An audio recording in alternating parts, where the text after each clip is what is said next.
दोस्तों, ये मेरे हाथ में हज़रत शीमा का है, जिसे मैं आप सबको पढ़कर सुना। जी हाँ, वही शीमा जो हज़रत हलीमा सादिया की बेटी और किला बनु साद की वो खुश नसीब बेटी, जिसकी किस्मत पर आज भी कायनात नाज़ करती है। वो लिखती हैं कि मैं शीमा हूँ, जिसकी गोद में वो गोरे नायाब खेला है, जो दोनों जहानों का मकसूद है। और लोगों, तुमने मेरे भाई मोहम्मद को तब देखा जब नबुवत का ताज उनके सर अनवर पर सच चुका। तुमने उन्हें अहद और बदर के कारगाज में तलवार उठाए देखा। तुमने उन्हें मदीने के मिंबर पर खुतबा देते देखा। लेकिन मैं तो वो हूँ जिसने उसे तब देखा जब वो पंगोड़े में मुस्कुराया करता था, तो बनु साद के मुरझाए हुए पेड़ सरसब्ज हो जाते थे। और मैं वो खुशनसीब हूँ जिसने उसके मासूम बचपन की महक को अपनी सांसों का हिस्सा बना। मुझे आज भी याद है जिसे कल की बात हो, हमारे कबीले बनु साद पर कहद और अफलास का एक गहरा साया था। आसमान गोया आग बरसाता था और जमीन की प्यास बुझने का नाम नहीं। मवेशियों के थन सूख चुके थे और चेहरों से रौनक रूठ चुकी थी। मेरी वालिदा हलीमा और मेरे अब्बा हारिस इसी उम्मीद में मक्का की जानिब रवाना हुए कि शायद कोई दूध पीने वाला बच्चा मिल जाए जिसकी परवरिश का मुआवजा हमारे फाकों का मदावा बन सके। हम बहन भाई बेचैनी से उनकी राह तक रहे थे और फिर वो घड़ी आई जब वो वापस लौटे, तो मैंने देखा कि उनकी गोद में एक चांद का टुकड़ा जगमगा रहा था। वो मेरा भाई मोहम्मद था।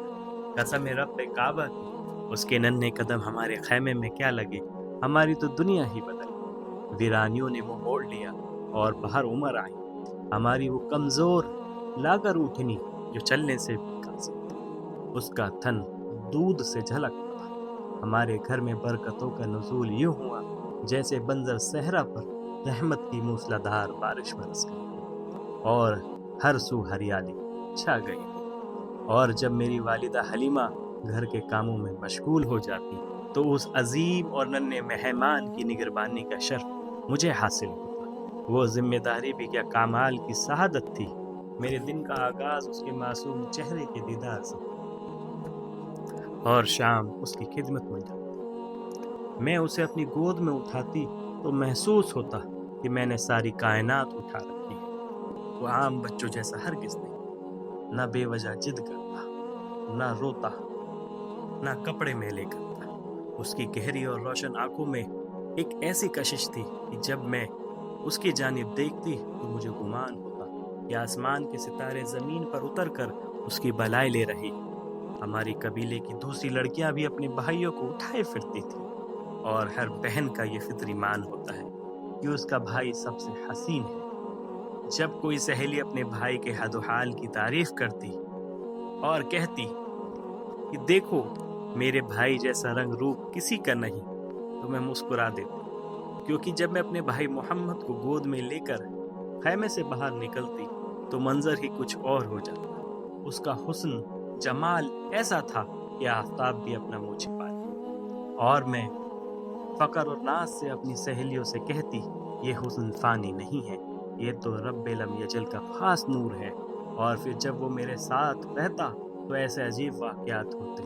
सहरा की चिलचिलाती धूप में जब कहीं साया ना होता, मैं देखती कि बादल का एक छोटा सा टुकड़ा मुसलसल मेरे भाई के सर अनवर पर साया फिकन रहता। मैं हैरत से उसे तकती और प्यार से कहती, ऐ मेरे वीर, तू कौन है, तेरी क्या शान है कि बादल भी तेरे गुलाम बनकर तेरे साथ चलते हैं। वो लोरियां जो दिल से निकलती थी दोपहर के सुकूत में, जब सहरा की गर्म हवाएं सरसराती थी, मैं उसे अपने सीने से लगाकर थपकती और उसे झूला झुलाती। वो खूब हंसता, खूब खेलता, वो मेरी उंगली थाम कर चलता। और फिर वो हिजर का दिन आया जिसके तसव्वुर से मेरा दिल कांपता था। उसका असल खानदान, उसकी वालिदा हज़रत आमना और दादा अब्दुल मुत्तलिब की मोहब्बत उसे पुकार रही थी। अमानत को हकदारों तक जाना था, सो उसे मक्का वापस जाना। और जिस दिन वो जा रहा था, खुदा गवाह है कि ऐसा लग रहा था जैसे मेरे जिस्म से रूह खिंच रही हो। बनु साद की वादियां सोगवार थी हवाएं नोहा कुन थी और मेरा दिल वीरान बस्ती का मंजर पेश कर रहा था।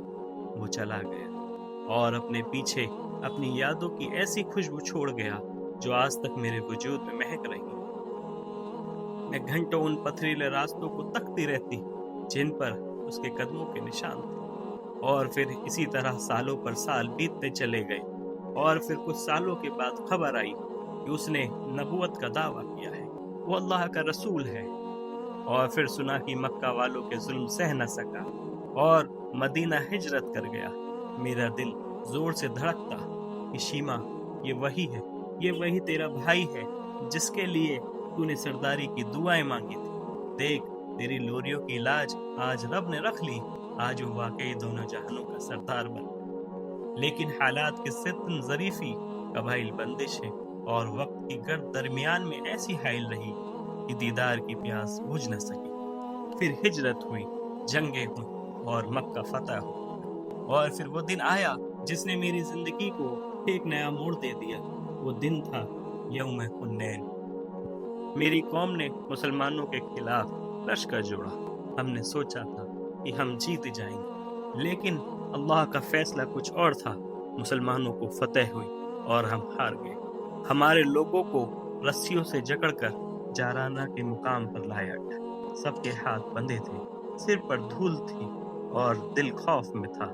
मेरे कबीले के कुछ लोग जो बच गए थे वो फिदिया जमा करने की कोशिश कर रहे थे। और फिर एक रोज हमारे कबीले का सरदार मेरे खैमे में आया। वो एक एक घर से रकम जमा कर रहा था। वो मेरे पास आया और बोला, शीमा, तुम्हारे पास कुछ है? उस कैद के फिदिये में तुम्हारा भी तो हिस्सा आता है। मैंने हैरत से पूछा, किस लिए? हम क्यों रकम दें? तो उसने कहा कि तुम्हें खबर नहीं, जंग में हमारे हजारों आदमी गिरफ्तार हो चुके हैं। हम उन्हें कुरैश के सरदारों और उनके साथियों से छुड़ाने के लिए माल जमा कर रहे हैं। बातों बातों में उसने मोहम्मद का नाम लिया और ये नाम सुनते ही मेरे वजूद में एक बिजली सी कूदी। मैंने तड़प कर पूछा, तुम किसकी बात कर रही हो? क्या उन्होंने हमारे लोग पकड़े हैं, वही मक्का वाला? सरदार ने इस बात पर सर हिलाया। मेरी आंखों से आंसू जारी हो गए। मैंने फौरन कहा कि सुनो, तुम रकम इकट्ठी करना छोड़ दो।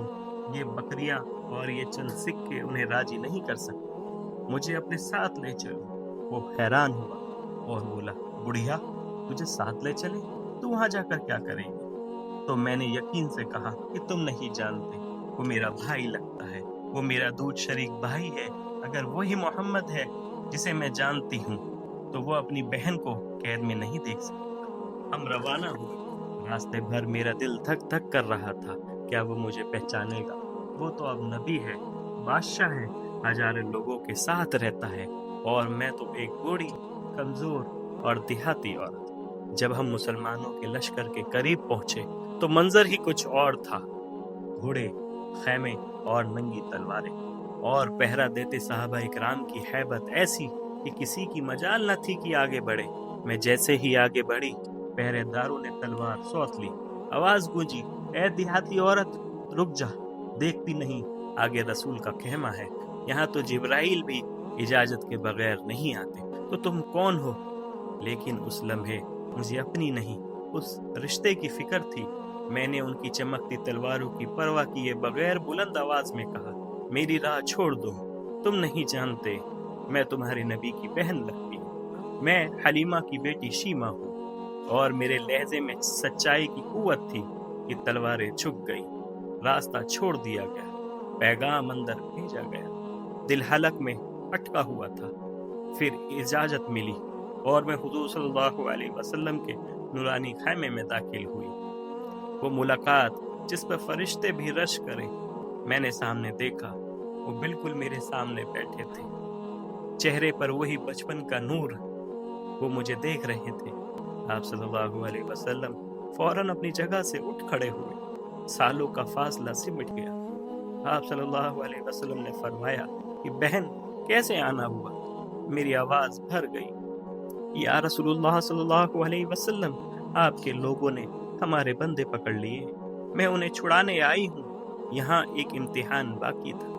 दुनिया को यकीन दिलाना था कि मैं वाकई वही हूँ। آپ صلی اللہ علیہ وسلم نے پوچھا کیا تمہارے پاس کوئی نشانی ہے؟ تو میں نے کانپتے ہاتھوں سے اپنی چادر ہٹائی اور اپنا کندھا پیش کر دیا۔ میں نے کہا محمد صلی اللہ علیہ وسلم یہ دیکھیے، یہ وہی نشان ہے جب آپ چھوٹے تھے اور میری گود میں تھے، تب آپ نے مجھے یہاں کاٹا تھا۔ یہ دیکھنا تھا کہ رحمت دو جہاں کی آنکھوں سے آنسو جاری ہو گئے۔ وہ بچپن، وہ ماں حلیمہ، وہ وادیاں، سب یاد آ گیا۔ آپ صلی اللہ علیہ وسلم نے فرمایا ہاں یہ وہی نشان ہے۔ اور پھر وہ ہوا جو تاریخ میں کبھی کسی فاتح نے نہیں کیا۔ میرے بھائی صلی اللہ علیہ وسلم نے اپنی کملی مبارک اتاری اور زمین پر بچھا دی اور فرمایا میری بہن اس پر تشریف رکھیں۔ وہ چادر جس کا ایک دھاگا دونوں جہان کی سلطنت سے زیادہ قیمتی تھا، آج وہ ایک دیہاتی بوڑھی بہن کے لیے فرش خاک پر بچھی تھی۔ میں اس عزت، اس تکریم پر قربان ہو گئی۔ آپ صلی اللہ علیہ وسلم نے فرمایا کہ بہن اگر تم چاہو تو میرے پاس رہو، تمہیں عزت اور آرام ملے گا، اور اگر چاہو تو میں تمہیں مال و اسباب دے کر تمہاری قوم میں لوٹا دوں۔ تو میں نے عرض کیا یا رسول اللہ صلی اللہ علیہ وسلم میں اپنی قوم، اپنے بچوں کے پاس واپس جانا چاہتی ہوں۔ تو بھائی نے بہن کو خالی ہاتھ نہیں بھیجا، مجھے غلام، لونڈیا، مویشی اور بہت کچھ عطا فرمایا۔ پھر میں نے ہمت کر کے کہا کہ وہ قیدی میرے قبیلے کے لوگ۔ آپ صلی اللہ علیہ وسلم خیمے سے باہر تشریف لائے، صحابہ اکرام منتظر تھے۔ آپ صلی اللہ علیہ وسلم نے فرمایا میرے صحابہ تم تو جانتے ہو کہ میں ہمیشہ تم سے مشورہ کرتا ہوں، لیکن آج ایسا موقع ہے کہ میں نے تم سے مشورہ نہیں کیا اور قیدی چھوڑ دیے۔ تم جو چاہے کرو۔ صحابہ اکرام نے حیرت سے پوچھا یا رسول اللہ صلی اللہ علیہ وسلم آج مشورہ کیوں نہیں؟ تو صلی اللہ علیہ وسلم نے فرمایا میرے دروازے پر میری بہن آئی ہے، اور جب بہن گھر آ جائے تو بھائی حساب نہیں کرتے۔ صحابہ اکرام کی آنکھوں سے عقیدت کے آنسو تیرنے لگے۔ سب نے ایک زبان ہو کر کہا یا رسول اللہ صلی اللہ علیہ وسلم ہمارے قیدی بھی آپ کی بہن پر قربان۔ یوں ایک بہن کی لاج رکھتے ہوئے 6000 قیدیوں کو چھوڑ دیا گیا۔ میں شیما ہوں، میں وہ خوش نصیب ہوں جس نے نبوت کو گود میں کھلایا اور نبوت نے بڑھاپے میں میرا مان رکھا۔ میری کہانی سن کر اگر تمہارے دل میں گداس پیدا ہوا ہے تو تم اپنی بہنوں سے پیار کرو، ان سے منہ مت موڑو، اور یاد رکھنا کہ جب کوئی بہن اپنے بھائی کے دروازے پر آتی ہے تو وہ صرف اپنے لیے نہیں آتی، وہ رحمت بن کر آتی ہے۔ اور بھائی کی یہ شان ہے کہ جیسے محمد صلی اللہ علیہ وسلم نے میری لاج رکھی، تم بھی اپنی بہنوں کی ایسی ہی لاج رکھو۔